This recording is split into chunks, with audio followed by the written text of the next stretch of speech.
En el año 2003, un asesino en serie mantiene en jaque a las unidades de homicidios de la Policía Nacional y la Guardia Civil de Madrid. En apenas 2 meses, un misterioso pistolero mata a 6 personas y hiere a otras 3. Se le apodará el asesino de la baraja, porque deja un naipe a los pies de sus víctimas.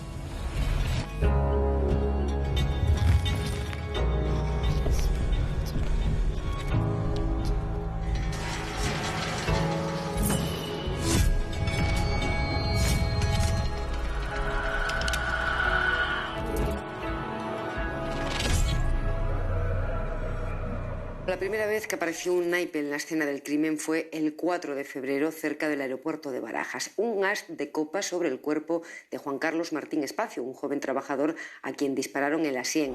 La madrugada del 5 de febrero, el joven español de 28 años esperaba el autobús para volver a su casa. El asesino le disparó a quemarropa. La bala le entró por el parietal izquierdo de la cabeza y le reventó un ojo. El crimen de Juan Carlos, en la parada del autobús de la Alameda de Osuna, era un ajusticiamiento por donde tenía el disparo, pero eso era más misterioso todavía, porque, según contaron los investigadores, alguien había puesto de rodillas a la víctima. Le encañona con su arma, le obliga a arrodillarse y literalmente le descerraja un tiro en la cabeza.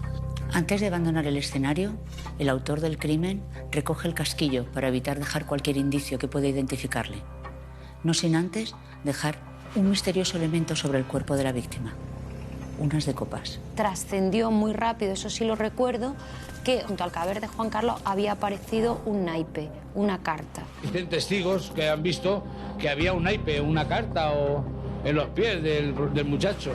El hecho de que aparezca este naipe lleva a pensar si realmente lo que allí había ocurrido no era ni más ni menos que un ajuste de cuentas derivado de una deuda de juego. Era un crimen raro porque nos dijeron desde el principio que Juan Carlos no tenía ninguna circunstancia extraña aparentemente en su vida, que era un chico normal, un trabajador, y las características de ese crimen inicialmente no encajaban con que Juan Carlos tuviera un enemigo que contratara a un sicario para matarlo de una forma tan profesional. Era muy cariñoso. A mí cada vez que me veía, pues venga, me acariciaba y eso, porque era su manera de ser. Y es que es así, era muy bueno. Pues había personas que son muy agresivas, una discusión, una pelea. Pero con lo bueno que era, no sé cómo le ha pasado lo que le ha pasado. Este escenario resultó peculiar porque recordaba el crimen del Rol, el crimen cometido por Javier Rosado y por su cómplice. Javier Rosado, en el año 1994, le quita la vida, además de una forma absolutamente salvaje. Solo hay que leer el diario que escribe, donde va relatando casi minuto a minuto lo que es el encuentro con Carlos Moreno, una persona que también trabajaba en servicios de limpieza y que también se encontraba, al igual que esta víctima, se encontraba también en una parada de autobús a altas horas de la madrugada. Coincidía el escenario, una parada del autobús, coincidía un trabajador que volvía a su casa después de acabar su jornada laboral.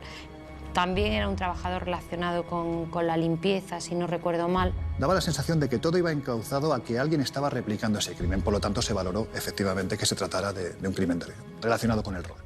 La lectura criminológica de este elemento en el escenario del crimen podía ser muy variopinta. En el caso de que el sujeto estuviera firmando su acción, estuviera colocando ese sello personal en el crimen, los investigadores sabían que tenían un problema, porque en estos supuestos, normalmente, el individuo va a volver a actuar. Apenas 12 horas después del asesinato de Juan Carlos Martín Estacio en la parada de autobús, un hombre entra armado con una pistola en el bar Rojas de Alcalá de Henares. Son las 4:30 de la tarde y a esa hora solo hay 3 personas en el establecimiento. La dueña, Teresa Sánchez, su hijo Miquel y una vecina que se encuentra hablando por teléfono. Entró una persona, joven, de 25, 26 años, atlético, y se dirigió inmediatamente donde estaba Miquel. Sacó una pistola de la chaqueta y le apuntó a la cabeza y le disparó un tiro. Muere en el instante. Inmediatamente se gira hacia una vecina que está sentada tranquilamente hablando por teléfono y le pega también un tiro. Dolores Uclés se llamaba esta mujer. Teresa se volvió y vio que también le apuntaba a ella. Entonces se tiró al suelo, se metió detrás de la barra. Se intentó refugiar en la parte trasera del bar. Pensemos en una madre a la que matan a su hijo a sangre fría delante de ella sin conocer de nada a la persona que está disparando, ¿no?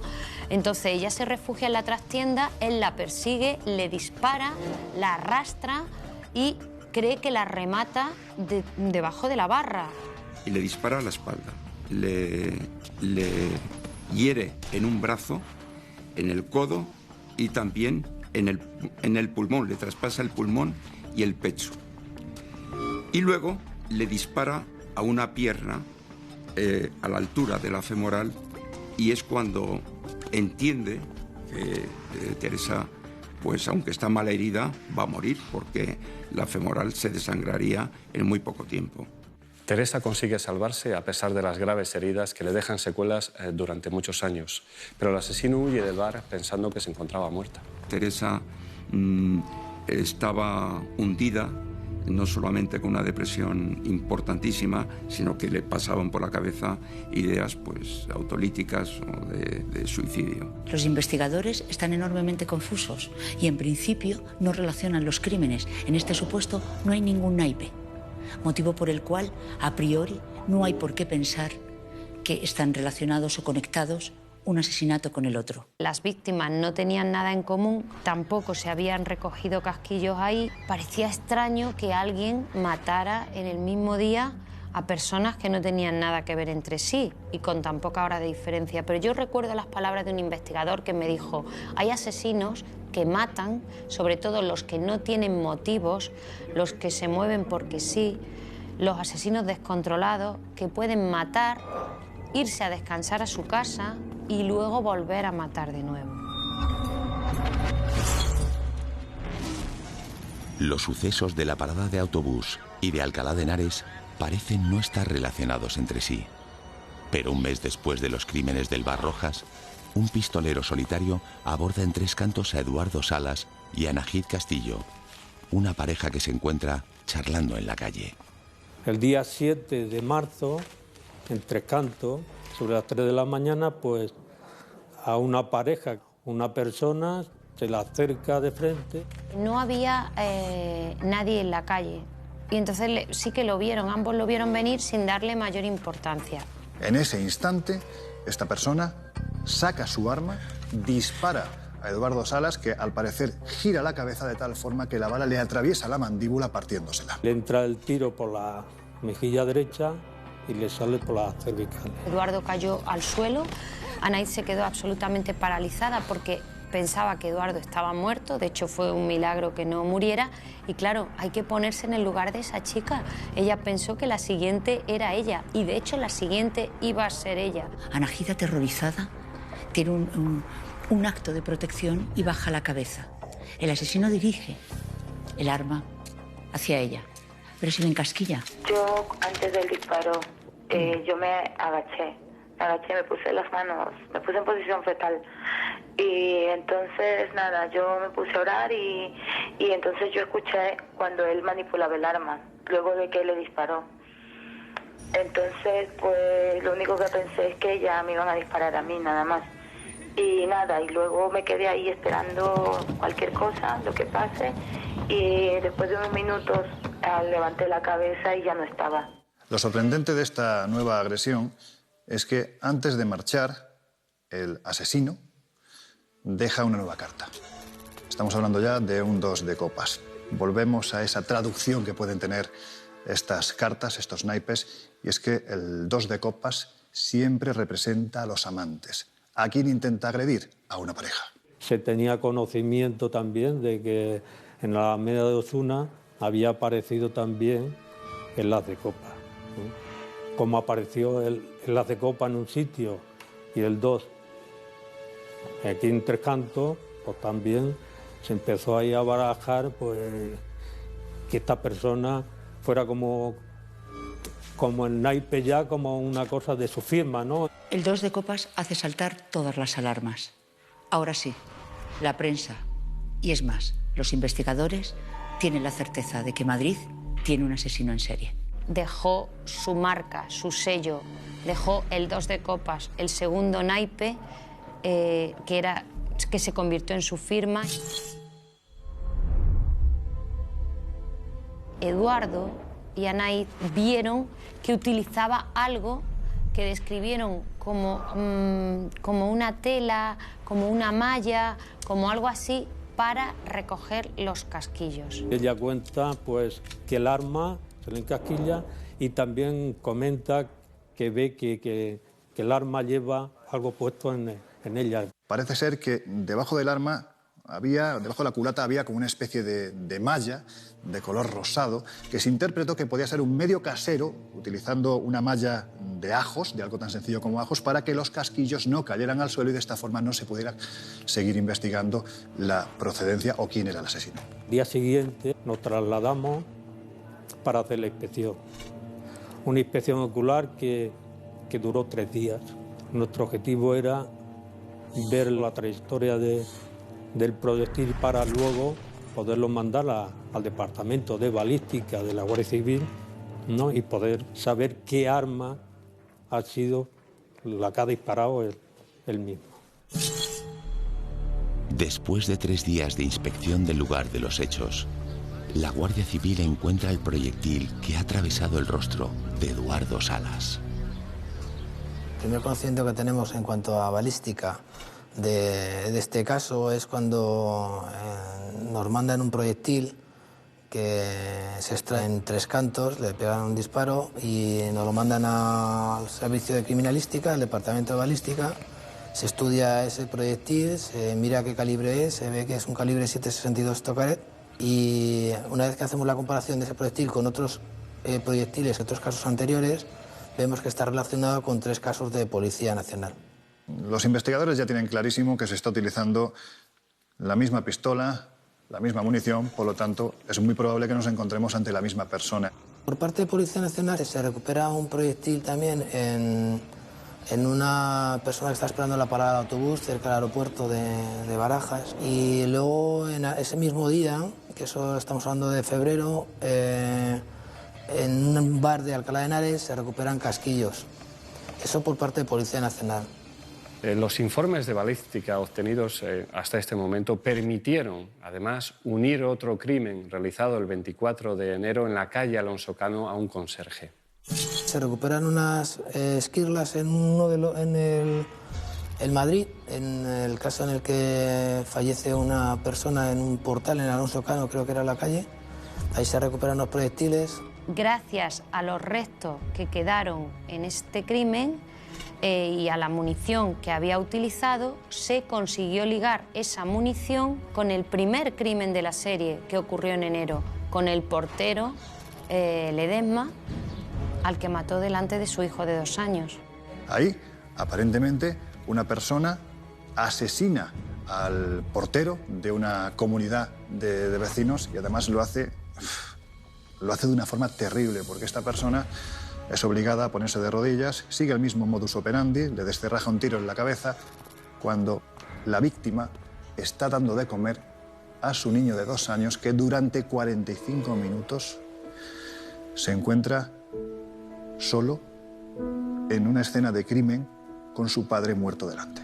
Y encontré todo abierto y entré y me lo encontré tirado en el suelo en un enorme charco de sangre.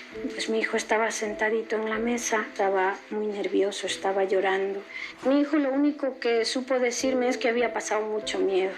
Me dijo, he tenido mucho miedo, mi papá se cayó y no se quiere levantar, me dijo. Es todo lo que me dijo. Me parece de una crueldad tan espantosa, de una falta de humanidad que yo creo que es reveladora del carácter de este personaje. El elemento de unión de todos estos crímenes es una Tokarev 7,62.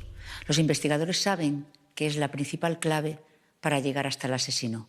Y aunque los medios de comunicación y la prensa apodaron a este multicida como el asesino de la Baraja, para los policías y los investigadores probablemente y desde el principio era el asesino de la Tokarev. Pues esta es la pistola Tokarev modelo TT-33. Es una pistola de fabricación soviética y está fabricada en el arsenal de Tula, por ahí lo de TT, de Tula, Tokarev, y el modelo 33. Y no es una pistola muy difundida, no salió prácticamente del área soviética, ¿no? La munición que dispara esta pistola es el 7,62 Tokarev, muy difícil de conseguir fuera de Rusia o de la Unión Soviética. También se pudo averiguar que había sido fabricada en la zona de la Yugoslavia, que ese arma podía haber venido de la zona de los Balcanes. Dado que procedía de países del este y era una pistola, como digo, antigua, a España solo podía haber llegado por dos vías: o porque la trajera alguien relacionado con esos países porque fuera un delincuente de esa nacionalidad, o bien alguien vinculado a las misiones militares de España en el extranjero. Con estas dos hipótesis de investigación, se crea un equipo conjunto de Policía Nacional y Guardia Civil. Más de 150 agentes quedan destinados en exclusiva para tratar de dar caza al autor de estos crímenes. Pero el 18 de marzo de 2003, el asesino de La Baraja vuelve a actuar. 18 de marzo, sobre las 20 horas, nos entra una llamada que hay en la zona de Arganda, en un camino de tierra que viene de la estación, que hay dos personas fallecidas que han recibido unos disparos. Su siguiente actuación le lleva a Arganda. Aparentemente, la víctima hacia la que se dirige es una mujer. Lo que ocurre es que en el momento en el que está aparcando el coche para dirigirse hacia ella, la pierde de vista y esta persona, hay que decir, que se libra. Él no calculó bien el tiempo y tuvo que esperar a las siguientes víctimas, completamente elegidas al azar, igual que en las ocasiones anteriores.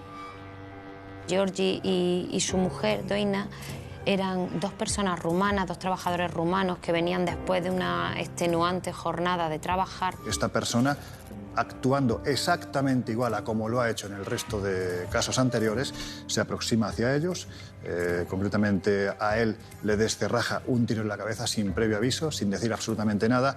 A ella, podemos decir, casi que se ceba, ¿no? Porque esto no es un tiro, sino que son dos los que le percuten la cabeza y posteriormente también en la espalda, a la altura del pecho. Y del cráneo de la mujer se recuperaron unas esquirlas de proyectil, son fragmentos de proyectil, no se recupera entero porque el proyectil se rompe al entrar en el cráneo de la persona. Y esas esquirlas, las señales individuales que tiene, es las que nosotros basamos el cotejo para luego decir que con esa misma arma la que había participado en los 5 casos. En Arganda de Rey aparecen el 3 y 4 de copas, con lo cual los investigadores ya no les cabe ninguna duda que nos hallamos ante un asesino en serie. Recuerdo a la policía y a la Guardia Civil en pánico, como pocas veces en mi vida los he visto. Saben que tienen que parar a este multicida. Actúa cada vez con menos periodo de calma o de enfriamiento entre cada crimen. El año 2003 es especialmente sangriento en la región de Madrid. El número de muertes violentas se dispara en los primeros meses, provocando una importante alarma social. Los crímenes de La Baraja, además, ocurren en unos años especialmente complicados y especialmente inseguros. En esa época, cada 3 días se producía un homicidio en Madrid. Y a 20 de marzo, por ejemplo, ya había 23 víctimas mortales, 23 asesinatos. Eso ponía los nervios de punta a cualquier responsable político y también a los responsables policiales. Bueno, pues en ese contexto donde se iban acumulando los homicidios, donde la gente, los policías de homicidio, los guardias civiles no paraban de trabajar y todas las semanas se producía algún crimen, en ese contexto es donde además surge un asesino múltiple, un asesino en serie, y eso para cualquier policía es un desgaste tremendo. En el 2003 hubo un montón de hechos delictivos con armas de fuego y hubo una presión muy grande en parte a los medios de comunicación. Fue un año un poco, como nosotros, duro en temas de homicidio. Estábamos pues desbordados, ¿no? Hubo que hacer un esfuerzo fuera de lo normal. Teníamos una persona suelta por ahí que iba matando y era un peligro. Había tanta preocupación, tantos escasos avances, que se decidió por parte del equipo que se crea de policía y guardia civil, que están en permanente contacto, se decide poner en marcha una línea 900 para que todo aquel que crea saber o intuir algo en relación con los crímenes de La Baraja, llame. También se puso un teléfono aquí, una línea 900, que se recibieron más de 2.000 llamadas, las cuales se fueron comprobando una por una. Hay que tener un personal especializado, en primer lugar, que sepa filtrarla y, en segundo lugar, que sepa detectar la información que es útil para la investigación. En esas llamadas, los investigadores, aparte de captar información, notaron cómo la población estaba asustada. Sencillamente llamaban por el temor que tenían de que existiera un asesino en serie. Aquello fue una locura.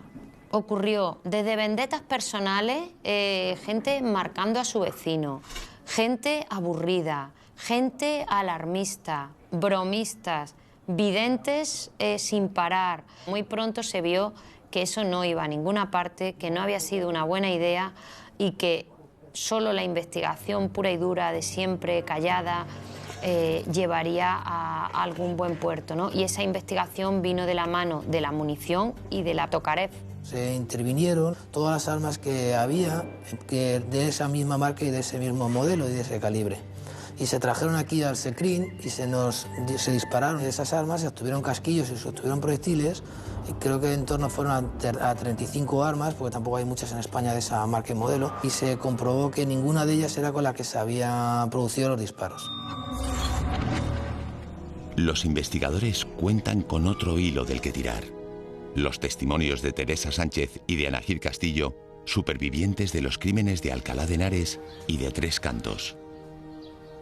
Anahid, en este caso, fue fundamental para nosotros, para los investigadores, dado que nos facilitó un retrato robot del asesino. Es curioso, es significativo, llamativo y peculiar que esta persona no tenga un plan B, que deje a personas con vida, a víctimas con vida, y éstas puedan reconocerle mediante un retrato robot o reconocerle de forma testifical.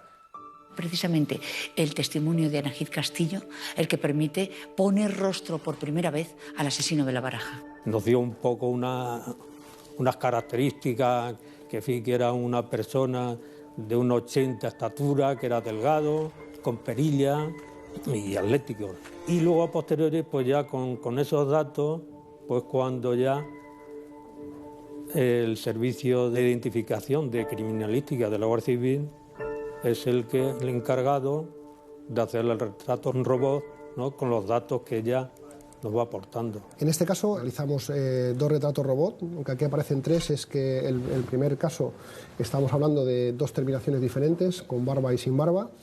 Este primer retrato fue realizado por una testigo que estaba con otra persona, que recibió un disparo del supuesto autor, y se elaboró ese primer retrato, como ven aquí a la izquierda, y posteriormente, cuando la persona que recibió el disparo se recuperó, realizó este segundo retrato.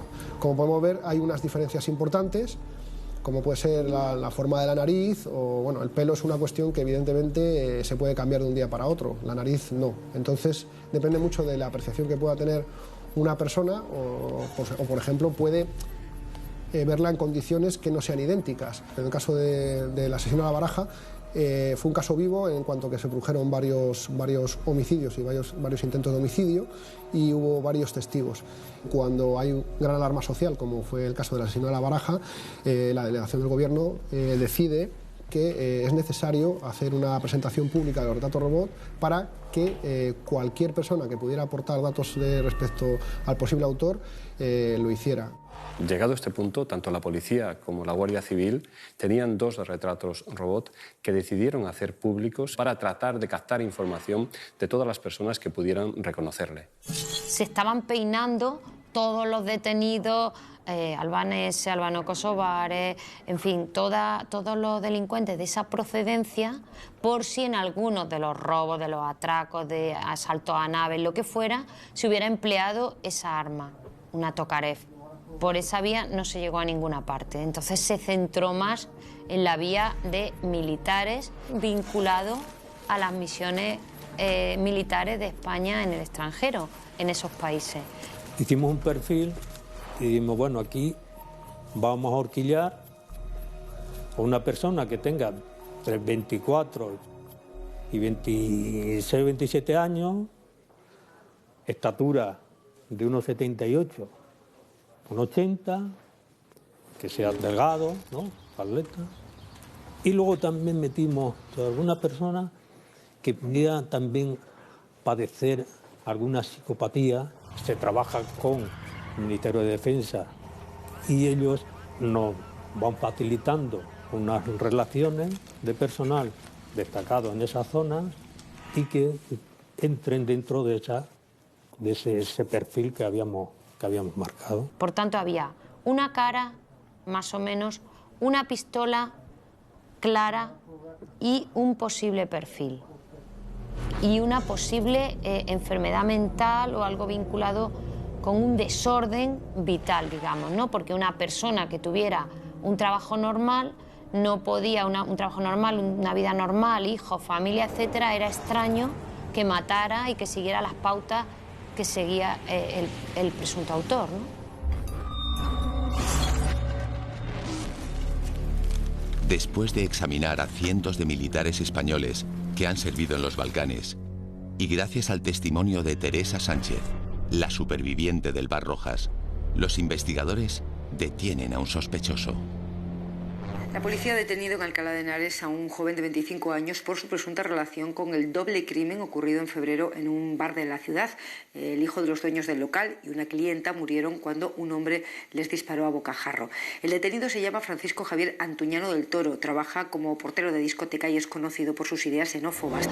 En la zona de Alcalá de Henares vivía Antuñano, un ex militar, que era un perfil que podía cuadrar con lo que se estaba buscando por el asunto de la Tokarev, y además era una persona a la que tanto policía como Guardia Civil tenían catalogada como miembro de Ultrasur. Francisco Javier Antuñano se convierte en foco de la investigación y en el primer sospechoso con nombre y apellido al que pudiéramos ponerle el título del asesino de la Baraja. ¿Era Francisco Antuñano en realidad el asesino de la Tokarev? Se plantea que este señor parece un guerrero, mientras que única y exclusivamente se dedica a regentar un local dedicado a restaurantes junto con su familia, entre ellos su hermano. Va a un gimnasio, viste de chándal y lleva gafas negras, y parece ser que todo eso pues lleva junto a algo más que no conocemos a una detención. La dueña del Bar Roja le reconoció. La policía se personó en el hospital y le llevó pues unos álbumes de fotografías de posibles personas que en la descripción que ella hizo pues podían de alguna forma identificarse con los rasgos físicos que ella en principio había descrito. Y lo identificó. Realmente lo tenía todo. Había estado en los Balcanes, con lo cual podía haber adquirido la pistola. En segundo lugar, tenía numerosos antecedentes y había sido reconocido por dos testigos. Estamos indignados y cabreados, ¿entiendes? Porque se están jugando, no se está jugando ya con mi hermano y con mi familia, se está jugando con otras personas que han tenido unas víctimas por medio, ¿me entiendes? Y que se le impute a un señor una cosa hasta ahora sin ninguna prueba.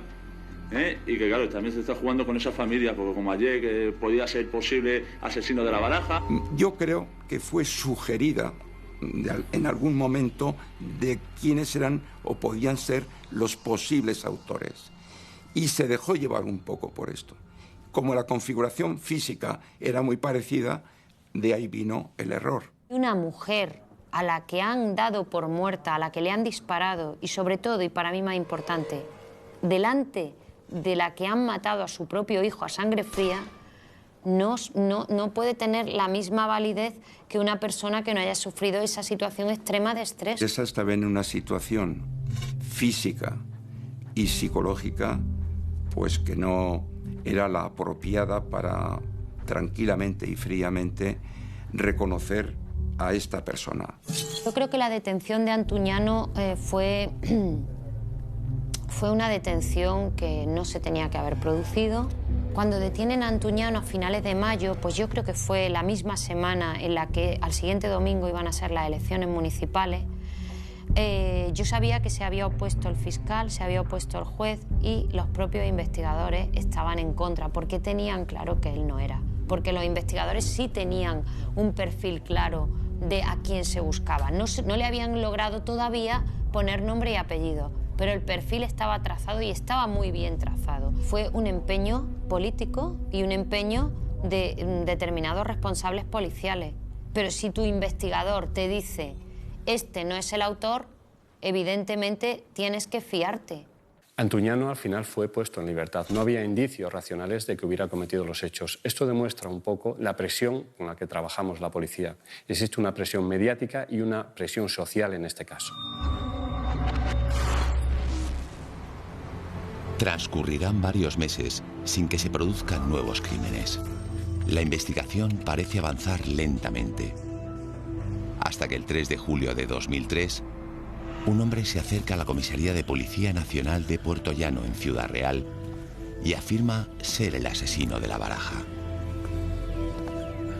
El 3 de julio de 2003 se produce un giro absoluto en el caso. Alfredo Galán Sotillo, hasta ese momento un perfecto desconocido, se presenta en una comisaría de Puerto Llano. Frente a ellos, dice que es el asesino de la Baraja. Al principio no le dan importancia, no le dan credibilidad. De hecho, llega en un estado de embriaguez bastante considerable. Mis compañeros no dan crédito. Es una persona que se presenta bajo evidentes efectos del alcohol y lo único que puede es buscar protagonismo. Yo creo que él algo le tuvo que llegar, ¿no? Como diciendo, esto me están pisando, ¿eh? Me están pisando los talones. Él pensaba, en el fondo, que lo estaban haciendo muy mal y en un punto quizás quería que se supiera que había sido él. Es decir, policía, Guardia Civil, sois tan torpes que no vais a dar nunca conmigo y quiero que se sepa que he sido yo. Los agentes de policía le invitan a que dé alguna clave que demuestre que él es quien dice ser, el asesino de la Baraja. Alfredo Galán da un dato que solo era conocido por los investigadores, no había trascendido a la prensa. Les informa que detrás de las cartas, estas estaban marcadas por un rotulador azul con un punto azul justo en la parte trasera. Esa información, pese a lo listos que nos creemos a veces los periodistas, jamás había salido y solo la sabía el círculo íntimo de investigadores. Facilitó datos que solo podía conocer el asesino. Sabía perfectamente dónde estaba el mobiliario de la escena del crimen y sabía cómo quedaron los cuerpos en cada crimen. El hecho de que Alfredo Galán se entregue o inculpe y manifieste que él ha sido el autor no acaba con la investigación. Hay que seguir recabando datos, seguir recabando indicios que servirán en un futuro juicio para demostrar la efectiva culpabilidad de Alfredo Galán. Lógicamente, la actuación inmediata de los cuerpos de seguridad del Estado es acudir tanto a la casa de Puerto Llano como a la casa que tiene en Madrid. En la casa de Puerto Llano se encuentra, creo recordar que fue en el interior de un jarrón, el casquillo correspondiente al primer asesinato del 24 de enero, de una bala que fue percutida pero no fue disparada. Ahí está ese casquillo oculto. En una jarrita de barro, pues encontramos el proyectil. Al ver el proyectil allí, su reacción fue un poco que metedura de patas, ¿no?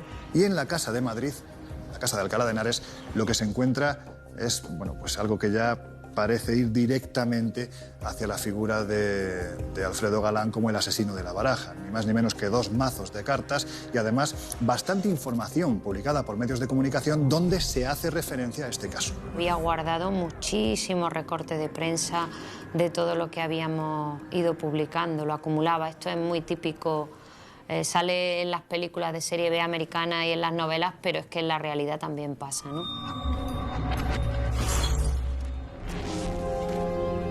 Tras su entrega, surge una pregunta. ¿Quién es realmente Alfredo Galán? Pronto se descubre que su currículum coincide con el perfil que han trazado los investigadores. Ha ejercido como soldado profesional y ha estado en misiones en Bosnia. Tiene 26 años, es natural de Puerto Llano y es el cuarto de 5 hermanos. En su infancia nos encontramos con un niño que fue alegre y divertido, hasta que a los 8 años lo que iba a ser un día de gloria y gracia, que era el nacimiento de su hermana, se convierte en un luctuoso día. Su madre va a morir en el parto. Eso va a transformar por completo la personalidad de Alfredo. Cuando fallece la madre, pues que él se vuelve como más introvertido y siempre ha sido pues un poco retraído en las relaciones interpersonales. Pasará sin pena ni gloria ni llamar demasiado la atención los primeros estudios hasta que llega al instituto. Allí va a conseguir remontar un poco sus bajos niveles de autoestima y se va a hacer un poco popular mostrándose un poco gamberro, intentando conseguir el favor de su entorno. Pero Alfredo no destaca. Alfredo no termina sus estudios. Alfredo es un hombre mediocre. Todos nos lo describían como una persona con muchísimos altibajos, nada de una personalidad, un explosivo que estallaba ante cualquier contratiempo y sin siquiera haber un contratiempo. A mí me resulta especialmente inquietante que un perfil como ese entrara en la Fuerza y Cuerpo de Seguridad, ingresara en el ejército. Él, como militar, va a Bosnia en misión humanitaria. De hecho, está allí 2 años. En esos 2 años parece conformar un grupo de amigos muy unidos. De él, alguno de ellos asegura que es una persona afable, amable, graciosa. Es decir, yo creo que es lo contrario a lo que posteriormente demuestra ser, ¿no? Alfredo Galán manifestó a los investigadores que cuando se encontraba en Bosnia adquirió por 400 euros una pistola Tokarev 7.62 y 200 cartuchos. También contó a los investigadores cómo había introducido esta pistola en España en la ranura de un videotelevisor que también había adquirido en los países del este. Él fue destinado a Bosnia y en Bosnia se vivieron momentos muy difíciles, muy duros. El contingente vivió situaciones terribles. Ahí la gente moría, los niños morían, había asesinatos, torturas, había una guerra. Y eso marcó mucho a nuestros soldados. Esa experiencia por matar posiblemente haya que relacionarla también con su estancia en Bosnia. Para mí, que le marcó enormemente, porque fue al regreso del segundo viaje, cuando tuvo ya una explosión nada más llegar aquí. Y cuando él regresó de Bosnia, en lugar de tener unos días de permiso, como solía pasar con el contingente que estaba ahí desplazado, le mandaron directamente a Galicia a limpiar el chapapote. Venía dispuesto a tomarse unas vacaciones y en vez de vacaciones le destinan forzoso al chapapote, a retirar el chapapote. Entonces eso le supone una gran frustración y nada más llegar allí a Galicia y el tiempo que está, pues da lugar a bastantes comportamientos violentos. Un día le solicitó a una señora que iba por la carretera, le solicitó que parara el vehículo y al no parar ella, digamos, ante sus requerimientos, pues él la obligó a parar el coche, la sacó a la fuerza del vehículo y cogió el vehículo y arrancó. Termina regresando del chapapote en una ambulancia militar e ingresa en el hospital militar Gómez Ulla. Al parecer vino escoltado al hospital psiquiátrico Gómez Ulla, donde estuvo ahí internado, ingresado, y de donde salió en el mes de diciembre porque su familia rogó a los médicos que le dieran el alta para que pasara las Navidades con la familia. Y sale con un diagnóstico de trastorno de ansiedad. Se considera que es un trastorno adaptativo, un trastorno, una reacción emocional que tuvo por no adaptarse a la situación de Galicia. Lo de la Nochebuena y Nochevieja no me lo cuenta él, lo cuentan los familiares. Es que en una de ellas sacó una pistola y se puso como a disparar, estaba desactivada, pero sacó una pistola, con lo cual dejó sorprendidos a todos. Y en otro momento lo que hizo fue coger un coche, estando bebido y a toda velocidad, pues no sé si se querría estrellar o huir. Fue notorio que tenía un comportamiento anormal. Alfredo Galán lleva de baja médica en el ejército desde el 22 de diciembre. Durante este tiempo vive en el chalet de su hermana. Sin obligaciones profesionales, Galán pasa el día leyendo y viendo la televisión. Alfredo Galán había estado anteriormente a todos los hechos consultando libros y internet de temas relacionados con asesinos en serie. La familia no nota absolutamente nada anormal en él. Luego, en el mes de enero, es cuando comienza los asesinatos. Fue encontrado muerto con un disparo en la cabeza dentro de su vivienda. El asesino en serie le disparó a quemarropa. La bala le entró por el parietal izquierdo de la cabeza y le reventó un ojo. Los dos murieron en el acto. La madre de Miquel, Teresa Sánchez, de 38 años, fue la tercera víctima. El asesino dispara a un joven que, aunque herido, consigue salvar la vida. Su compañera tuvo más suerte. Al agresor se le encasquilló el arma.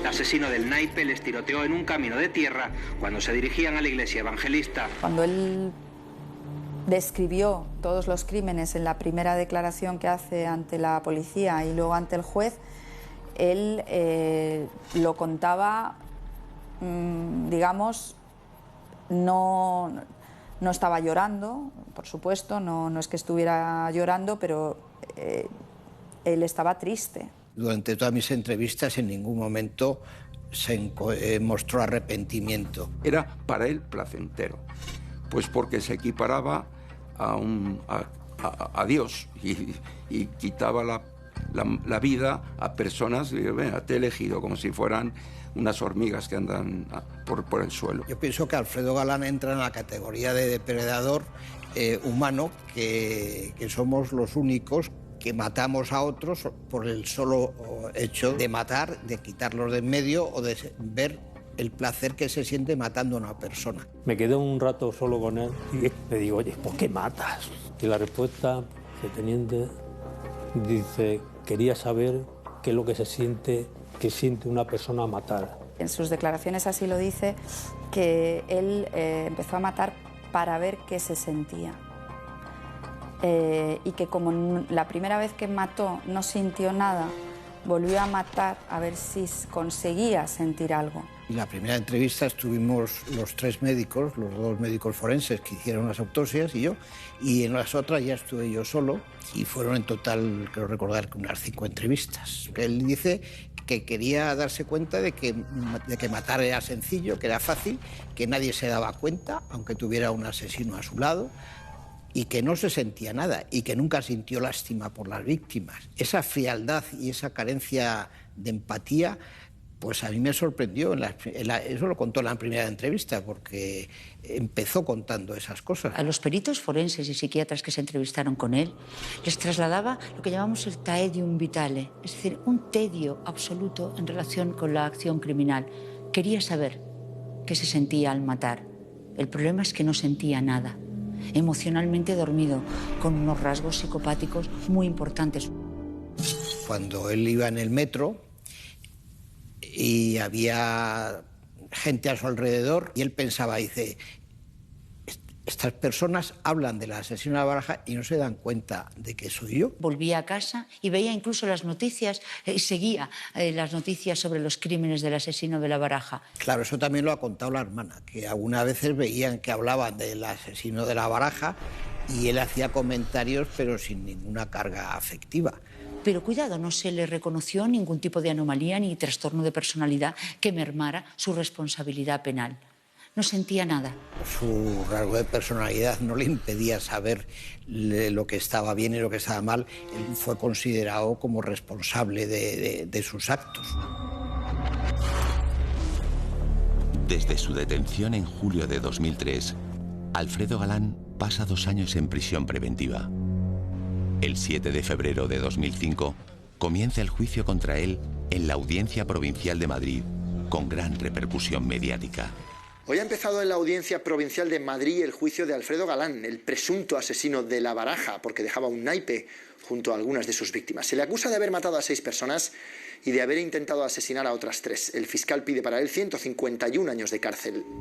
Teresa fue autorizada por la sala para que se ausentara, puesto que en su situación física y anímica no aguantaba la presencia en absoluto del asesino.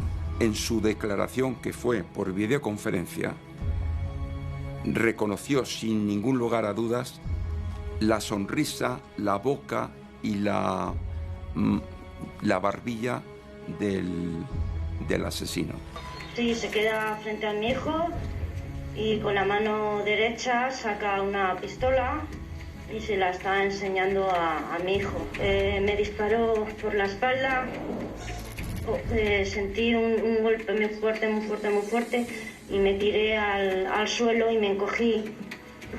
Entonces me quedé quieta sin moverme para que él pensara que me había matado. Yo no sé hasta qué punto es fácil vivir después de un suceso como el que han vivido, por ejemplo, Eduardo Salas o Anaíz Castillo o la propia Teresa Sánchez, los supervivientes de este caso. Entiendo que debe de ser muy difícil. De hecho, los propios Eduardo y Anaíz regresaron a Ecuador. Ella falleció el año pasado de cáncer y yo me imagino que Teresa estará intentando olvidar lo que ocurrió. Entiendo que dentro de la dificultad que lleva, olvidar que en ese suceso murió tu propio hijo. El día que empezó ya la defensa del asesino advirtió a la sala que no iba a declarar. Llevaba en la cabeza una gorra de béisbol. Entiendo que Alfredo Galán lo que quería evitar era que se le viera en la televisión y que le viera toda España o que le vieran, supongo, quizás hasta sus compañeros del centro penitenciario.